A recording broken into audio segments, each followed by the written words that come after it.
From WBAY TV, coverage you can count on. Action 2 News at 10 starts now.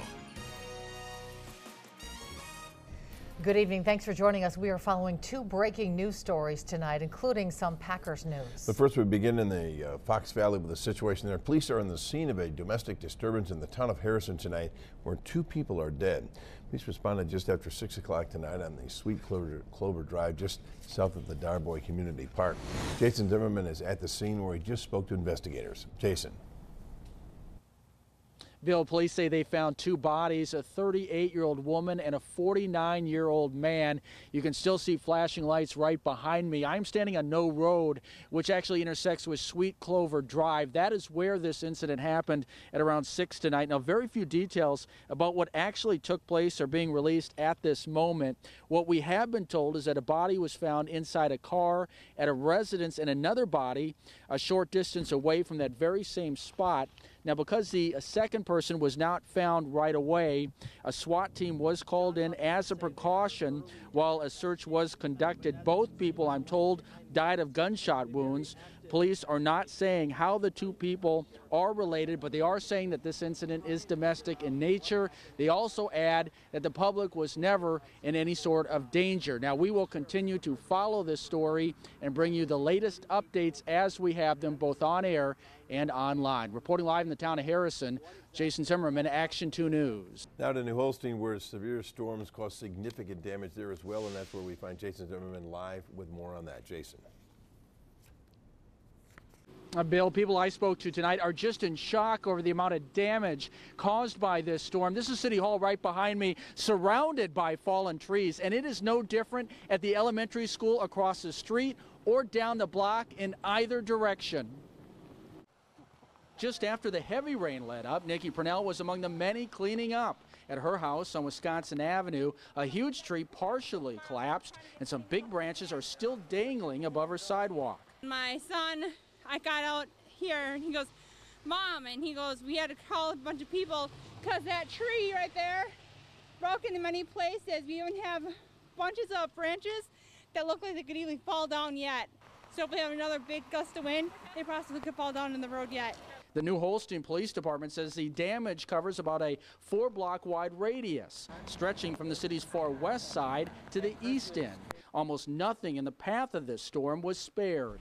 Tornado sirens did go off, and once the wind stopped, we had probably 2 dozen power lines down. We had several trees fall on cars. Some were occupied. No injuries. While the storm came on quick, many felt there was adequate warning. We were listening to Channel 2 weather, actually, and watching the storm. Yeah. And I said to my husband, I'm going to quick go out and get the plants off the front porch because I think it's going to be bad. And with that, the sky was just black, and the wind came, and the sirens went off, and we went to the basement. The city's hoping to get a better assessment of the storm damage tomorrow morning. I'm told cleanup is expected to take days, if not weeks. Reporting live in New Holstein, Jason Zimmerman, Action 2 News. From WBAY TV, coverage you can count on. Action 2 News at 10 starts now. It's very sad to see this building go up in flames. My prayers and thoughts go out to the people that own these buildings. And we are following breaking news tonight out of Menasha, where a historic building is going up in flames. Good evening. Thanks for joining us. Firefighters tell us they're still battling flames at this moment. We've been on the scene since 5:30 today. We're told the building is the old Bryn Theater. Jason Zimmerman is live in Menasha to show us what's happening at this moment. Jason. Bill, this is a huge fire, and I am told it is not quite out. Now, right now, there is smoke filling the entire downtown area. This is the former Bryn Theater. Right behind me now at the corner of Taco and Main Street, you can see a number of hoses pointed at this building and firefighters atop of several extended ladders. There is a huge scene in the city's downtown right now, a huge crowd that has come out to watch this fire. As we go to some video now, I can tell you that a total of 7 fire departments have responded to assist Neenah Menasha's fire department. They at one time even requested another extended ladder to be brought in from Oshkosh. Now the fire chief tells me that there were people in the building at the time of the fire, but they have all made it out okay. The building houses about 10 to 14 people in 8 apartments and 3 to 4 businesses. When they arrived on scene, they had flames coming through the roof already on arrival. So they immediately tried to make an interior attack on the building, but there's 5 layers of ceiling in the building. So they had a hard time trying to get to the attic area, which is where they think the fire started. Firefighters say they are still trying to determine the cause. This is one of the oldest buildings in Menasha, dating back to 1928. Obviously, a lot of people who are out here shaken up by what they're seeing tonight. We took a picture when we first got here about 10 to 7, so we've been here about an hour, and how it looked then and how it looks now is unbelievable. The smoke, the flames are still coming out, and it's very sad because it's a historical building. It's a 1920s theater. It's probably was one of the last movie houses in the Fox Valley, so it's unfortunate that we lost the building, but again, it's more important that we got the people out safe.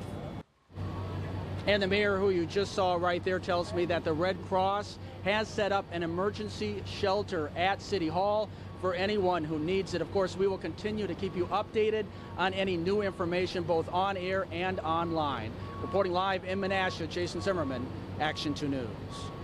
From WBAY TV, coverage you can count on. Action 2 News at 10 starts now. Good evening. Thanks for joining us. Breaking news tops Action 2 News at 10 from Two Rivers, where an officer is injured after a confrontation with a suspect from that scene. Please tell Action 2 News they were called about a suspicious material in the trailer at the end of Davis Street around 3 o'clock this afternoon. Further investigation led them to 2 adjoining properties on nearby McKinley Street. That's where we find Jason Zimmerman tonight as he brings us the latest details on this case. Jason.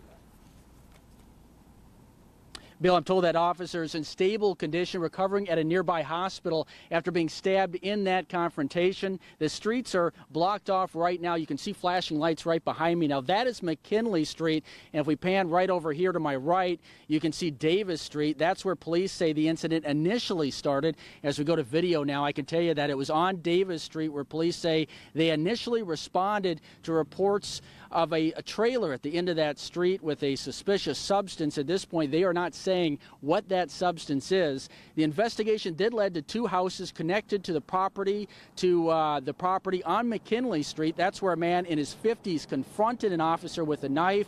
Both were injured in a struggle. Here's what police said to us just minutes ago. The officer is okay. He is currently at Aurora Hospital being treated. And he's in stable condition. The suspect is also at a local hospital, and he has minor injuries, not as a result of officers' actions that I'm aware of. And he'll be taken into custody on charges which will be forthcoming. Expect to be out here on the scene for some time tonight. They expect to release more information later. We'll be sure to keep you posted both on air and online. Reporting live in Two Rivers, Jason Zimmerman, Action 2 News. From WBAY TV, coverage you can count on. Action 2 News at 4 starts now. Good afternoon. We begin with breaking news. We're following in Fox Crossing, where officials tell us shots have been fired near Fritzie Park. It's close to the Trestle Trail, the site of a deadly shooting 3 years ago this month. Our Jason Zimmerman is live at the scene working to gather information. Jason, what are you learning so far? Jeff, we're told this all unfolded at around 3 o'clock this afternoon. Police are confirming that someone was shot, but officers at least out here at the scene here at Fritzie Park are not confirming any specific details about what transpired this afternoon. I'm going to go ahead and step out of the way and you can get a closer look at the scene here right behind me. You can see where the entire park at this point is roped off by police tape. You can also see where some police cars are set up with their lights flashing closer to Little Lake Butamore. And if we go beyond that, I'm told that there's a canopy out there on top of the bridge, and that's where we believe that this shooting happened out here. We've seen rescue workers close to that canopy. We've seen investigators working that area quite a bit. Earlier this afternoon, we did see police officers out here dressed in camouflage with assault rifles. We also saw a number of fire and paramedics. They have since left the scene, but obviously police out here still working the area. They still have it roped off, so they're not letting anybody into the park right now. If you recall, this was also the scene of a deadly shooting back in May of 2015. Obviously, in this particular case, we don't have a lot of details at this point, but we are waiting to hear from police, and we believe that will be shortly. Of course, as soon as we have information on this shooting, we will bring it to you both on air and online. Reporting live in Fox Crossing, Jason Zimmerman, Action 2 News. From WBAY TV, coverage you can count on. Action 2 News at 10 starts now. Good evening. Thanks for joining us tonight. We continue to follow what we now know was an officer-involved shooting late this afternoon on the Trestle Trail Bridge. Tonight, state investigators confirm the man shot is dead. It happened near the West Shore, close to Fritzie Park in Fox Crossing. Jason Zimmerman has been on the scene since the very beginning. He is live tonight in Fox Crossing. Jason. Cammy, the park is now open, but the bridge and the trail, as you can see right behind me, remain closed tonight as the investigation continues into what happened. What we do know is police responded to a call about a man with a knife at around 3 this afternoon. They say he was acting strange and approaching people. The confrontation took place on the bridge about 100 feet out from the shoreline, and that's where the shooting occurred. According to the DCI, which is now investigating this case, a Fox Crossing officer approached the man and fired a single shot that struck him. Officers then attempted to provide aid, but the man died at the scene. The officer involved is now on paid administrative leave, which is standard after this type of an event. No other specific details at the moment are being released. We're investigating it. I don't want to say too much at this point. I don't want to be premature in getting information out there that's not accurate. I think it's fair to let the investigators do their job. And we also spoke to people in the vicinity of the park right after the shooting. Many say it brings back memories of another shooting on the trail, which was deadly. That took place in May of 2015. I used to walk my 3 dogs on the trail every evening until the last shooting, and I worked from home.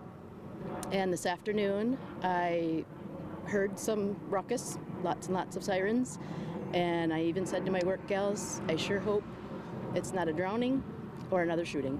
And lo and behold. And the name of the man who died is being withheld for the time being. We will continue to keep you posted both on air and online. Reporting live in Fox Crossing, Jason Zimmerman, Action 2 News.